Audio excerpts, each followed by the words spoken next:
तो फाइनली ढूंढ ही लिया आपने। हाँ, मुझे उम्मीद थी आप ढूंढ लोगे। आज की इस वीडियो में मैं आपको बताऊंगा कक्षा 12 हिंदी नैतिक शिक्षा हरियाणा बोर्ड की किताब है आपकी, और इसका पाठ नंबर 8 आज मैं आपको एक्सप्लेन करने वाला हूँ।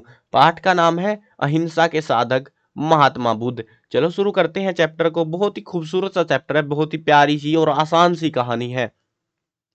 चलो अब शुरू करते हैं। मैं हूं अजय और आप देख रहे हैं सीसीएल क्लास। लेकिन हाँ, वीडियो स्टार्ट करने से पहले आपको बता देता हूं, आपको इस कंप्लीट बुक का सॉल्यूशन मिल जाएगा। देखो एग्जाम पास आने वाले हैं आपके, तो आपको जो है क्वेश्चन पेपर चाहिए होंगे, इंपॉर्टेंट क्वेश्चन चाहिए होंगे हरियाणा बोर्ड के, और भी काफ़ी सारी चीज़ें हैं जो रिक्वायर्ड रहती है एग्जाम के टाइम पे, या वैसे भी रैंडमली रिक्वायर्ड रहती है यार।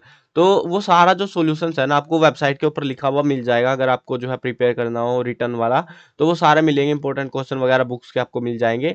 और भी बहुत सारी चीज़ें वेबसाइट पे जाओगे तो पता लग जाएगा। और इस बुक का सॉल्यूशन भी वेबसाइट के ऊपर सारा लिखा हुआ है, आपको आपके लिए important question, question answer, explanation सब कुछ लिखा मिलेगा वहाँ पे वेबसाइट पे।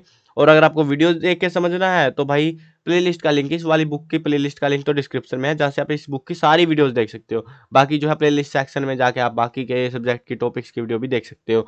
अब शुरू करते हैं इस चैप्टर को। देखो अभी इस चैप्टर के अंदर क्या है, हम महात्मा बुद्ध के बारे में कितना पढ़ा आपने। आप में से कोई ऐसा स्टूडेंट नहीं होगा जिसने महात्मा बुद्ध के बारे में नहीं पढ़ा हो। भले ही याद हो ना हो वो अलग बात है भाई, लेकिन हाँ पढ़ा सबने है। क्योंकि मैं शायद 7वीं या 8वीं बार पढ़ा रहा हूँ महात्मा बुद्ध की स्टोरी। कभी इंग्लिश में आ जाती है, कभी हिंदी में आ जाती है, कभी सोशल साइंस में आ जाती है, मतलब हिस्ट्री में बेसिकली। तो आती रहती है ये स्टोरी, आती रहती है रैंडमली, आती ही रहती है। और स्टोरी में कुछ बदलाव नहीं होते, स्टोरी वही है जो पहले थी, वही सेम स्टोरी हमें देखने को मिलती है। अब महात्मा बुद्ध के टाइम के दौरान क्या हुआ था, भारत के अंदर जो है हिंदू जो है बहुत तेजी से ऐसे, मतलब वैदिक संस्कृति जो थी बहुत तेजी से डेवलप हो रही थी। और उस टाइम पे एक पंगा हो गया। लो जो बलि प्रथा का जो सिस्टम चल रहा था, प्रचलन चल रहा था, उसकी वजह से जानवरों की बलि दी जाने लगी थी। और उसके चलते उस समय के दौरान महात्मा बुद्ध सामने आए और उन्होंने अहिंसा का पाठ लोगों को पढ़ाया कि हिंसा नहीं करनी है। और धीरे-धीरे समय के साथ लोगों को इनकी बातें, इनका ज्ञान पसंद आने लगा। और ये दुनिया का बड़े धर्मों के अंदर जो है प्रचलन में बढ़ गया। बहुत सारे देशों में इसका विस्तार हो चुका था। तो ये सारी जो स्टोरी है, और इन्होंने एक रास्ता निकाला था जिसको हम कहते हैं अष्टमार्ग, एट फोल्डेड पाथ इंग्लिश में पढ़ा हो तो जिसने, तो वो जो है यही सारी चीजें हमें इस चैप्टर में मिलेंगे, बट इन द समरी वे, ठीक है ना, पूरा डिटेल में नहीं बताएंगे, समरी टाइप में ये चैप्टर है आपका पूरा। चलो देखते हैं अब इस चैप्टर में क्या है हमारा। देखो महात्मा बुद्ध के बचपन का नाम सिद्धार्थ था। ये जो है ना, महात्मा बुद्ध के जीवन के रिगार्डिंग आपको कुछ चीजें याद रखनी है। उन्होंने पहला उपदेश कहाँ दिया था, जन्म कहाँ हुआ था, माता पिता का क्या नाम था। ये बेसिक बेसिक से क्वेश्चन है, ये आपको पता होने चाहिए इस चैप्टर से। और मेरे पर्सपेक्टिव से ये चैप्टर भी इंपॉर्टेंट है एग्जाम के पर्सपेक्टिव से, ठीक है। मतलब चांसेस है इसमें से क्वेश्चन आएगा ही आएगा। और छोटा सा चैप्टर है, आराम से कर सकते हो। कुछ चैप्टर हैं आपके नैतिक शिक्षा में जिनमें से क्वेश्चन आने नहीं है एग्जाम में। सो उनको मैं बता दूंगा जब इंपॉर्टेंट क्वेश्चन की वीडियो बनाऊंगा ना, तो वो प्लेलिस्ट में मिलेगी, तो वहां पे देख लेना। आपको बता दूंगा कुछ चैप्टर ऐसे हैं जो आपको बिल्कुल एग्जाम में आने के बहुत रेयर ही चांसेस है। तो जो काम के हैं वही पढ़ोगे तो ज्यादा बेटर रहेगा, क्योंकि यार 10 नंबर की तो आनी है वैसे भी। या अगर चेंजिंग होगी तो बता दूंगा जो भी अपडेट आएगा। अभी तक मेरे सुनने में तो यही आ रहा है, 10 नंबर की आ रही है बुक पूरी। चलो देखते हैं। महात्मा बुद्ध के बचपन का नाम सिद्धार्थ था। सिद्धार्थ का जन्म 562 ईस्वी पहले जो है नेपाल की तराइन में स्थित कपिलवस्तु के निकट लुम्बिनी नामक स्थान पर हुआ था। सीधी सीधी बात याद रख सकते हो, लुम्बिनी नाम की एक जगह थी नेपाल में, वहां पे इनका जन्म हुआ था। इस स्थान पर बाद में सम्राट अशोक ने एक स्तंभ स्थापित किया था। अब ये सम्राट अशोक जो है ना बहुत बाद में आया था। ये जो है महात्मा बुद्ध पहले के थे। इनका जो उपदेश था इसे चलता गया और बौद्ध धर्म अपनाते गए। मौर्य वंश का शासक सम्राट अशोक ने इस बौद्ध धर्म को ग्रहण कर लिया था। कोई लड़ाई हुई थी, याद नहीं है मेरे को कौन सी हुई थी, बट जो भी है एक लड़ाई हुई थी आपस में, उड़ीसा के पास में कोई जगह थी उसके साथ में। तो उसके बाद में जो कलिंग युद्ध था शायद से। सो उसके बाद में क्या हुआ था, अशोक ने जो है अपना लड़ाई मारकर त्याग दी और बोला मैं तो भैया हाँ अहिंसा के रास्ते पे चलूंगा। और अहिंसा में उस टाइम पे मार्केट किसका था, महात्मा बुद्ध का। तो महात्मा बुद्ध को फॉलो करने लगे और उसी के चलते उन्होंने उस स्थान पर इन्होंने बहुत सारे स्तंभ जो है वहां पे लगवा दिए थे पूरे देश भर के अंदर, क्योंकि लगभग पूरे देश पे इनका कब्जा था, ये सम्राट थे पूरे देश के और नेपाल तक के भी। तो इस वजह से जो है इन्होंने बहुत सारे कई हजारों की संख्या में इनके स्तंभ जो हमें मिले हैं, और एक स्तंभ ऐसा ही हमें वहां पे भी मिला है जहां पे इनका जन्म हुआ था, जो आज भी विद्यमान है। शुद्धोधन शाक्य कुल के उत्पन्न एक बहुत बड़े राजा थे। सुख सुविधाओं, ये शुद्धोधन इनके पिता का नाम है, ठीक है ना। तो ये शाक्य कुल एक वंश था कोई, तो मतलब ऐसे कबीले टाइप से छोटा राजा था, मिनी राजा जो होते थे ना पहले अलग अलग एरिया में, तो वैसा सा ये एक राजा था, ये भी मतलब ठीक ठाक था, वहां के बड़े राजा थे लेकिन उस एरिया के हिसाब से देखे तो। अब सुख सुविधाएं और भोग विलास की सारी आवश्यक वस्तुएं उन्हें यहाँ उपलब्ध थी। दास दासियों और नौकर चाकरों की कोई कमी नहीं थी, मतलब मस्त जिंदगी कट रही थी। और इसके बारे में एक भविष्यवाणी भी हुई थी, देखते हैं क्या हुआ था। बालक सिद्धार्थ के जन्म के 7 दिन बाद ही उनकी माता महामाया का देहांत हो गया। माता का नाम याद रहेगा ना, महामाया, माया था उनका नाम, महामाया। तो उनका देहांत हो गया और उसका पालन पोषण उनकी विमाता शुद्धोधन की दूसरी पत्नी महाप्रजावती गौतमी ने किया। तो इसको जो है कई बार जो है गौतम बुद्ध भी कहा जाता है, क्योंकि इनका जो पालन पोषण था महामाया नहीं कर पाई थी, गौतमी गौतमी ने करा था। इसकी वजह से इनको गौतम बुद्ध भी कई बार पुकारा जाता है, कई बार महात्मा बुद्ध कहते हैं, कोई सिद्धार्थ, अलग अलग नामों से जाना जाता रहा है। चूंकि बालक का पालन पोषण गौतमी ने किया, इसी कारण वे गौतम कहलाए। देखो इनको गौतम भी कहा, गौतम बुद्ध भी कहा है ना, तो या गौतम भी कह देते थे कोई लोग, तो कन्फ्यूजन नहीं होना चाहिए कि भाई गौतम कौन आ गया, अब सिद्धार्थ कौन आ गया, महात्मा बुद्ध कौन आ गया, एक ही व्यक्ति है, ठीक है ना। तो इनको गौतम भी कहते थे कुछ लोग प्यार से उनको। अब सिद्धार्थ बचपन से बड़े होनहार और गंभीर प्रकृति के थे, वो पूरा ऐसे मतलब फोकस्ड थे माइंड से, उनमें सामान्य बालकों जैसी चंचलता नहीं थी, जैसे हरामीपंती होती है बच्चों में वो नहीं थी। वो ऐसे शांत होकर महसूस करते थे हर चीज को। थोड़े ही दिनों में उन्होंने बहुत विद्या सीख ली थी, क्योंकि एक्स्ट्रा इंटेलिजेंट थे। अब जो स्मार्ट होता है वो क्या करता है, वो भैया अपना जस्ट फोकस्ड रहता है और फालतू ये सोचता है ये क्या कर रहा है यार, क्या हरकत है इसकी, ये तो छोड़ो, हमें हमें हमें इससे बेनिफिट नहीं है, तो वो चीजें त्याग देता था ऐसी केसेस में। तो इस वजह से जो है इसने बहुत अच्छी जो है पढ़ाई, जो भी चीजें सीख रहा था बहुत तेजी से सीख ली। खेल कूद से दूर रहकर एकांत में बैठे कुछ सोचते रहते थे। करुणा के भाव उनमें जन्म से जागृत थे, जन्म से ही उनके अंदर करुणा थी, दया की भावना थी। देवदत्त उनका चचेरा भाई था। एक बार उसने तीर से एक हंस को मार गिरा, ये बस बहुत प्यारी सी कहानी है। देखो क्या हुआ, अब दो भाई थे, दो भाइयों में अब भाई भाई आपस में बजा देते हैं यार, मतलब कोई भी बहाना चाहिए होता है उनको बस। तो एक बार उसने जो है ना, उसके भाई ने जो है तीर से एक हंस को मार गिराया। अब सिद्धार्थ ने उसकी चिकित्सा कर उस हंस की जान बचा ली। अब देखो उसने तो तीर मार दिया उसके भाई ने, देवदत्त ने, तो अब इसने क्या करा, उसकी मरहम पट्टी करी होगी, जान बच गई उसकी। अब हंस के लिए दोनों में लड़ाई हो गई, झगड़ा हो गया।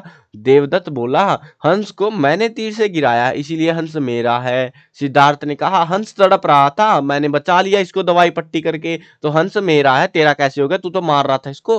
अंत में हंस सिद्धार्थ को मिला, क्योंकि बचाने वाला मारने वाले से बेहतर होता है। जान बचाओ, मारो नहीं किसी को।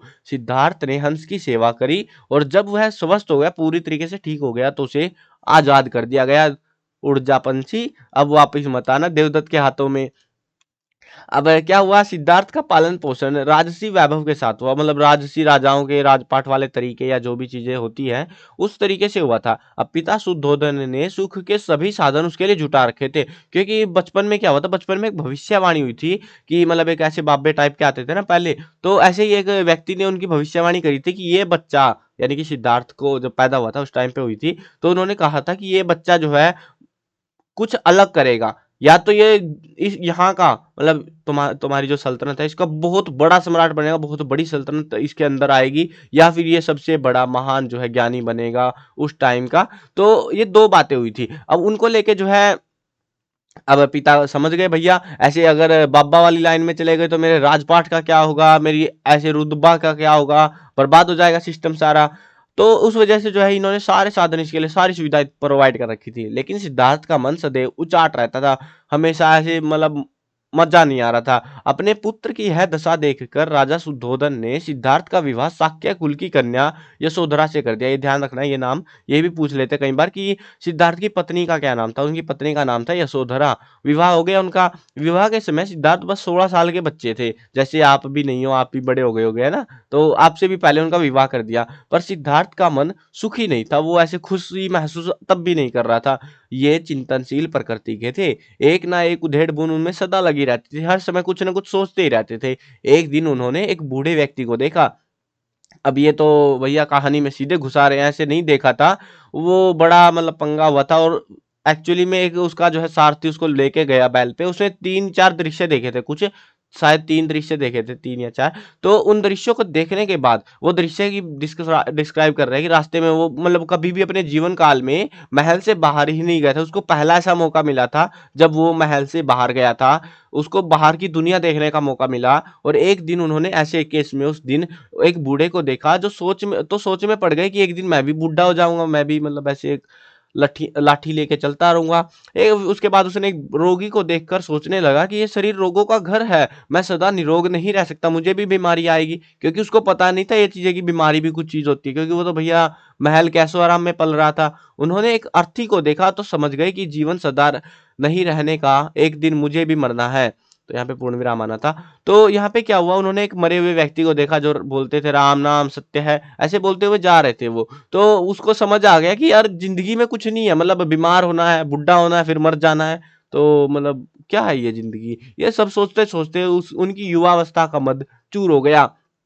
उनके अंदर जो खुशी थी, जो थोड़ी बहुत थी, वो दूर हो गई थी। मतलब अब क्या ही खुशी यार, ज़िंदगी ऐसे बुड्ढा होके मर जाऊँगा। लेकिन उसी दौरान एक चौथा एक्सेप्शन केस आया। एक सन्यासी का खिला हुआ चेहरा देखकर सिद्धार्थ पर घर छोड़ने की धुन सवार हो गई। अब ये पूछ सकते हैं कि किसको देखने के बाद में सिद्धार्थ ने घर छोड़ दिया? एक सन्यासी को देखा। अब उसने जो है अपने सारथी से पूछा जो रथ चलाते हैं, तो उससे पूछा कि सारथी, ये व्यक्ति इतना खुश क्यों है? उसने बताया कि ये सन्यासी है, इसने सब कुछ त्याग दिया, अपना घर-परिवार सब कुछ त्याग दिया है और इसकी वजह से ये अब इसको किसी चीज़ की कोई परवाह नहीं है और ये अपनी ज़िंदगी में अब इस वजह से खुश है। जो भी व्यक्ति घर छोड़ देता है, संन्यास ले लेता है, वो खुश हो जाता है। अब वो बात हुई थी वहाँ पे और उस बात के बाद में सिद्धार्थ भैया ये बढ़िया है, हम भी खुश रहेंगे ज़िंदगी में, घर छोड़ के निकलने की तैयारी हो गई, मज़ा मतलब मैं तो छोड़ूँगा, धुन सवार हो गई। जैसे आपके मन में भी हो जाते हैं ना कभी-कभी कुछ लेने का, कुछ चाहिए तो चाहिए भाई मेरे को।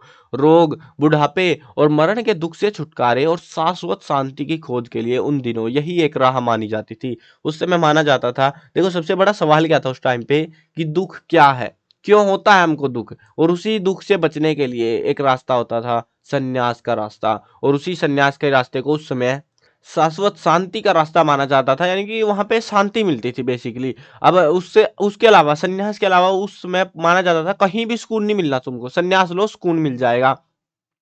अब विवाह के 13 वर्ष बाद एक बेटा हुआ उनको, घर में बहुत सारी खुशियाँ मनाई गई, उत्सव मनाए गए, लेकिन सिद्धार्थ को ये सदा ही खटकता रहा था कि इस सुख का क्या ठिकाना? आज है कल नहीं होगा। मान लो बच्चा हुआ है, अब वो भाग गया छोड़ के या मर गया, कुछ भी हो सकता है भैया, जीवन है इतना बड़ा, मरना तो सबको है। तो कोई भरोसा नहीं है, 2 दिन का 4 दिन की चाँदनी है, फिर वही अंधेरी रात आनी है, इसको पता लग गया था। इसीलिए वह ऐसे सुख की खोज में था जो सदा एक सा बना रहे, यानी कि वो सुख कभी खत्म ही ना हो, वो ऐसा सुख चाह रहा था। इसी शाश्वत सुख की खोज में, शाश्वत क्या होता है? अनंत, ठीक है ना? ये आप कन्फ्यूज़ नहीं होना, शाश्वत शाश्वत यूज़ कर रहे हैं ये लोग।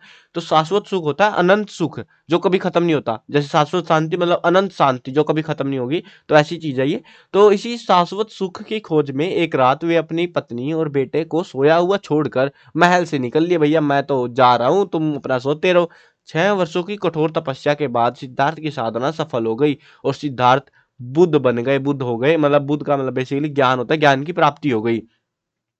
अब 6 वर्षों की कठोर तपस्या, ये कहानी इन्होंने बहुत शॉर्ट में बता दी है, लेकिन भैया अब डिटेल में हम भी नहीं बताएँगे क्योंकि ये चैप्टर्स में हमने ऑलरेडी पढ़ रखा है, क्या-क्या धक्के खाने पड़े थे 6 सालों में। कभी किसी बाबा के पास, कभी कुछ कर के दुखी हो रखे थे वो भी। सबके पैतरों से वो समझ चुके थे कि सब नौटंकी करे जा रहे हैं, कोई अच्छा नहीं है।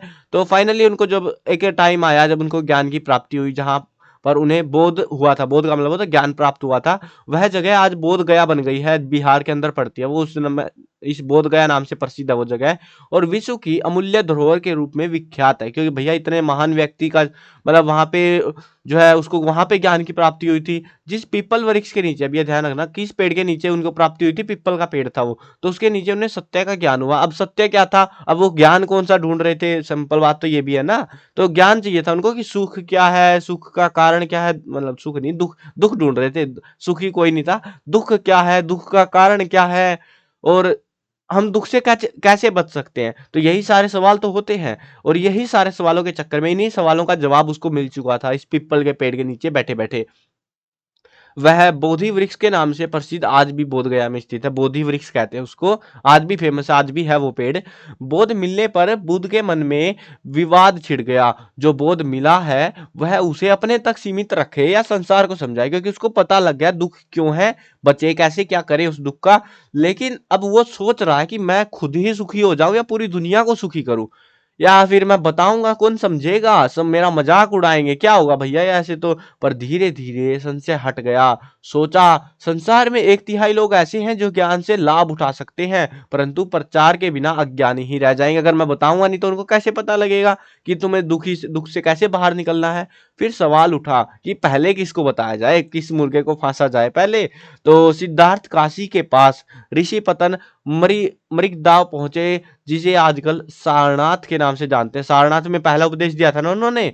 तो ये सारनाथ में क्या हुआ था एक्चुअल में, उसके 5 साथी थे, और ये 5 साथी हरामी थे। मतलब पहले उसने क्या करा था, एक अखंड तपस्या, मतलब आंख बंद करके ऐसे बैठ गया बस, और उनके साथियों ने उसको छोड़ दिया था, 5 साथियों ने, क्योंकि भैया वो, उनको लगा ये तो मरवा के छोड़ेगा भूखा प्यासा, अब वो खाऊ पीऊ घर के, यार क्या ही फर्क पड़ता उनको, वो तो ऐसे मजे के लिए सन्यासी ले रखा था उन्होंने तो। अब उस चक्कर में वो तो भाग गए थे उसको छोड़ के रास्ते में ही। अब सारनाथ के नाम से उसको जाना जाता था, ये ऋषि पतन जो भी वहां पे पहुंचे ये। अब ऋषि पतन पहुंचने पर बुद्ध को अपने वे 5 शिष्य मिले जो उन्हें तपस्या भ्रष्ट कर समझकर पहले छोड़ आए थे। अब वो उन्हीं 5 को पकड़ेगा ये पहले। बुद्ध ने इन्हीं 5 को सबसे पहले उपदेश दे डाला, दुख क्या है, दुख का कारण क्या है। अब आइडिया दिमाग खटक गया होगा भाई उनका भी कुछ। इसको धम्मचक्र पवत्न, यानी कि ये जो है ना, ये थोड़ा सा अजीब सा है, संस्कृत टाइप से, प्राकृत भाषा है शायद ये। तो इसको धम्मचक्र परिवर्तन पवत्तन, यानी कि इसको जो है बेसिकली कहे तो धर्म चक्कर परिवर्तन कहते हैं, ठीक है ना। तो ये अर्थात धर्म रूपी पहिए को चलाना कहते हैं ये, अपनी देसी स्टाइल में। तो मतलब अब क्या हुआ था एक्चुअल में, ये वो समय था जब उन्होंने पहला उपदेश दिया ना अपने 5 साथियों को, तो ये वो समय था जब वो पहिया, धर्म का नाम का जो पहिया था वो चलना शुरू हो गया था। अब इनका धर्म बनना था। बुद्ध ने इन ब्राह्मणों को बताया कि जीवन में एक मार्ग अत्यंत विलास का है, और दूसरा अत्यंत तप का है, लेकिन एक तीसरा रास्ता भी है। तुम ऐसे नहीं सोचो कि भैया तुम्हें एक विलास का है, एक तप का है, तो तीसरा रास्ता नहीं है, जो ना तो अत्यंत विलास का है और ना ही अत्यंत तप का। अब ये विलास होता है दुख कष्टों से भरा हुआ, और एक दूसरा होता है तप, तपस्या कर करके बैठे रहो और घोरी बन जाओ तुम बिल्कुल से। तो इनके बीच का भी एक रास्ता है, बल्कि दोनों के बीच का है। वह तथागत का देखा हुआ है, उसे सुनो, उसे गुनो। बुद्ध का बताया हुआ यह रास्ता मध्यम मार्ग अर्थात बीच का रास्ता कहलाता है। ये पूछ सकते हैं कि बीच का रास्ता क्या है, मतलब कि विलास और तप के बीच का रास्ता को मध्यम रास्ता, बीच का रास्ता कहते हैं। अब बुद्ध ने जो है अष्ट मार्ग का उपदेश दिया, अष्टांग मार्ग भी कहते हैं कई जगह पे इसको। तो भाई हिंदी एरर या कह सकते हो, मतलब ट्रांसलेशन एरर भी हो जाती है बहुत बार। तो अष्ट मार्ग भी कहते हैं हिंदी में, अष्टांग मार्ग भी कहते हैं संस्कृत में इसको। तो मिक्स मसाला है पूरा ही। चलो कोई ना, इसने बेसिकली 8 बातें बताई थी। संक्षेप में अष्टमार्ग की 8 आदर्श बातें इस प्रकार से हैं। अब ये 8 बातें हैं और 8वें वाला काम भाग गया भाई ये। चलो कोई ना, देखो ये सम्यक दृष्टि, ये सम्यक सम्यक सब में लगा हुआ है, इसकी टेंशन मत लेना। यानी कि तुम्हें सही तरीके से कह सकते हो, अर्थात दृष्टि का मतलब देखना, तुम्हें सही देखना आना चाहिए। सत्य और असत्य की पहचान की दृष्टि तुम्हारे अंदर होनी चाहिए। सम्यक संकल्प यानी कि सही संकल्प होना चाहिए। बुराई को त्यागने का पवित्र संकल्प लेना है। सम्यक वचन यानी कि मृदु वाणी बोलना, झूठ निंदा अप्रिय वचन का परित्याग करना। सम्यक कर्म, कर्म करने, मनुष्य का कर्म अहिंसा, इंद्रिय संयम और दया भाव पर आधारित होना चाहिए।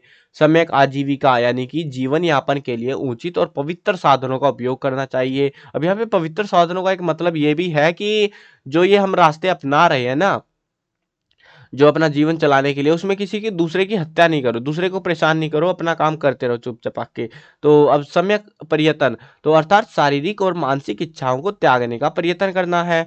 अब सम्यक स्मृति अर्थात मनुष्य को सदैव ध्यान रखना चाहिए कि उनका शरीर भी नश्वर है, वो खत्म हो जाएगा। सम्यक समाधि अर्थात शाश्वत शांति के लिए चिंतन की समाधि तुम्हें करनी पड़ेगी, मतलब सोचना पड़ेगा बैठ के शांति से, तुम जिंदगी में दुखी क्यों हूँ, शांति कैसे मिलेगी। तो ये जो है ना पूछ भी लेते हैं, बट रेयर चांसेज है, मतलब अब बड़ा क्वेश्चन बनेगा अगर अष्टमार्ग पूछते हैं ये। तो 2 नंबर या 3 नंबर का तो बनेगा भाई ये कम से कम, ठीक है ना। मतलब ये वाला क्वेश्चन, इसमें क्या पूछेंगे कि 8 बातें कौन सी थी, वो 8 बातें आपको ये बतानी पड़ सकती है, बट बहुत रेयर चांसेज होगा कि पूछेंगे। अगर उनको बोला ना भाई, उनका मन कर गया एग्जामिनर्स का कि हाँ तुमको डिफिकल्ट क्वेश्चन देना है इस बुक से, तो वो यही बनेंगे, ये ऐसे ऐसे क्वेश्चंस जो कि लिमिटेड से है, ठीक है। महात्मा बुद्ध का कहना था कि मनुष्य इस अष्ट मार्ग का अनुसरण करके, जो 8 तरीके बताए ना, तो इनको फॉलो करते हुए पुरोहितों के फेर से और झूठे आडंबरों, क्योंकि पुरोहितों ने पागल बना रखा था लोगों को, तो ऐसे और झूठे आडंबरों से बचकर निवारण और मोक्ष की प्राप्ति करेगा। अब लोगों को एक्चुअली में जो है ना, हिंदू धर्म और ये बाकी धर्म जो चल रहे थे उस समय भारत में, वो उन सभी धर्मों का एक ही मोटिव था, मोक्ष प्राप्ति करवाना। और इसने वही बात उसी जड़ पे चोट कर दी कि भैया मोक्ष प्राप्ति करने के लिए तुमको इतनी नौटंकी करने की जरूरत नहीं है। और एक्चुअली लोग भी तंग आ चुके थे उस नौटंकी से। अब निवारण प्राप्त हो जाने के बाद व्यक्ति ना तो जन्म लेता है और ना ही मरता है। महात्मा बुद्ध ने अपनी तपश्चर्या के दौरान 4 सत्यों की पहचान की। 4 सत्य उसने बताए, और ये 4 सत्य पूछ लेते भाई, ये ध्यान रखना, ये 4 सत्य उससे ज्यादा काम किया, ठीक है, ये ध्यान रखना। अब ये 4 सत्य कौन से थे? संसार दुखों का घर है भाई, सारा संसार दुख ही दुख है, कोई नहीं टेंशन लेने का। दुखों का मूल कारण मनुष्य की तृष्णा और लालसा है। अगर तुम्हारे अंदर कुछ ऐसे लालच नहीं है ना, मतलब तुम्हें कुछ चाहिए नहीं है, तो तुम दुखी भी नहीं हो। तृष्णा पर विजय पाकर दुखों से मुक्ति पाई जा सकती है। यानी कि तुम्हारी जो तृष्णा है, लालच है, मान लो तुमको कंप्यूटर चाहिए, तुमको फोन चाहिए, तुमको आईफोन चाहिए, या तुमको गाड़ी चाहिए, बाइक चाहिए, अगर तुम ये सब बोलो मुझे कुछ नहीं चाहिए, तो भैया कुछ नहीं चाहिए तो फिर दुखी किस बात का होगा वो, है ना? तो उससे अगर उस पर जीत हासिल कर ले तो तुम्हें कुछ नहीं चाहिए, तो तुम दुखों से भी जीत सकते हो। अष्टमार्ग तृष्णाओं पर विजय पाने का सरल उपाय है। अब अष्टमार्ग के अंदर तुम्हें एक अच्छा सा जीवन जीना है, बस और कुछ नहीं है, और अपनी जरूरत के हिसाब से कमाना है और फालतू नहीं कमाना है, लोगों की मदद करनी है, अपने आप खुशी जिंदगी महसूस होगी तुमको। अब इस प्रकार महात्मा बुद्ध ने संसार को अज्ञानता के अंधकार से निकालकर एक नए ज्ञान के संसार में प्रवेश करवाया। और 642 ईस्वी पहले 80 साल की आयु में, कुशीनगर नाम की एक जगह है, यहाँ पे ये भी ध्यान रखना, कुशीनगर, कस्या, जिला देवरिया, ये बता रखा, एड्रेस बता रखा भैया, तुमको जाना हो तो कुशीनगर में। तो सालवन में प्रयास के दौरान जब उनका अंतिम समय निकट आया, यहाँ पे उनकी देहांत हुआ था, उनका मृत्यु हुई थी, तो इस समय जब उनका अंतिम समय निकट आया ना, तो उनके शिष्य रोने लग गए, भैया हमारे गुरुजी जा रहे हैं, अब हमारा क्या होगा, हम तो ऐसे अनाथ हो गए।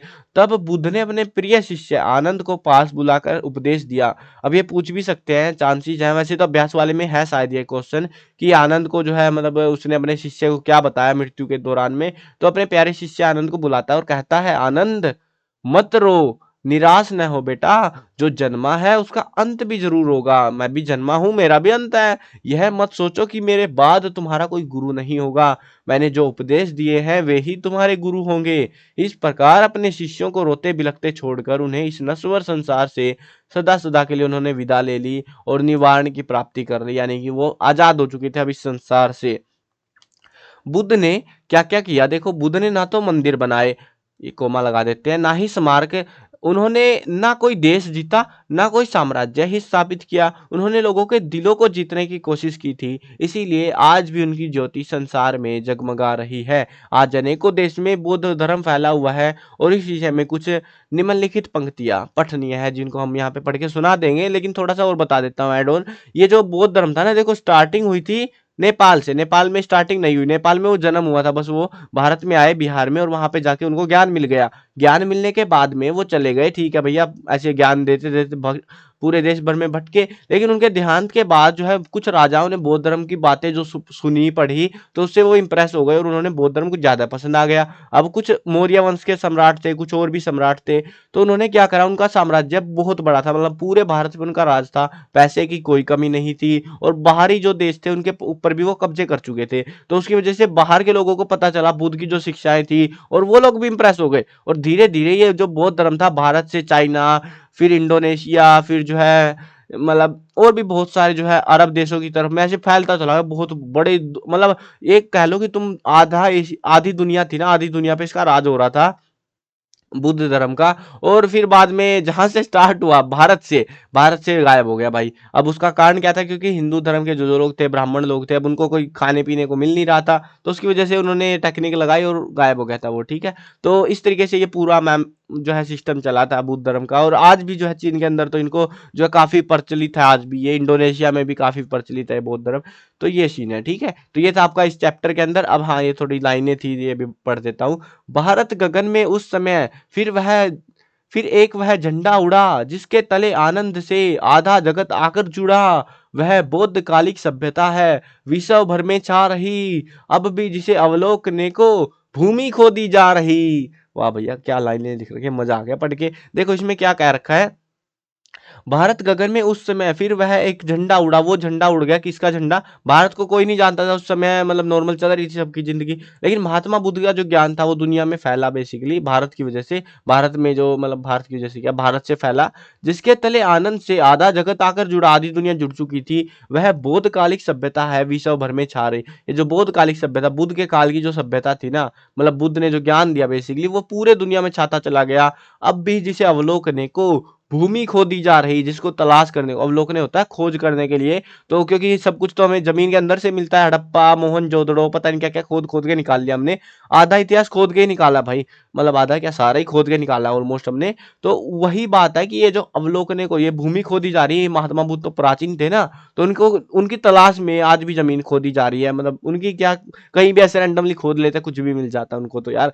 तो ये चक्कर है, ठीक है ना। तो ये था हमारा पूरा इस चैप्टर के अंदर, थोड़ा सा इंटरेस्टिंग चैप्टर है और आपने ऑलरेडी सारा कुछ पढ़ रखा है भाई। ये जो है कुछ नया नहीं है, ये पहले से पढ़ा हुआ है सारी चीजें आपने, इतना कॉम्प्लेक्स चैप्टर नहीं है, ठीक है। लेकिन हाँ, एग्जाम में आ सकता है इसमें से क्वेश्चन, वो चीज ध्यान रखना। तो थोड़ा सा पढ़ लेना, दो चार नाम से ही है बस, वो याद रख लेना, ठीक है। चलो मिलते हैं नई वीडियो में। मैं कवर करने वाला हूँ क्लास 1 से लेके 12 तक सभी सब्जेक्ट की वीडियो, हिंदी मीडियम और इंग्लिश मीडियम दोनों में होने वाली है। तो सब्सक्राइब करो, साथ में घंटी दबाओ, ताकि कोई भी अपडेट आए आपको बिल्कुल टाइम से मिल जाए।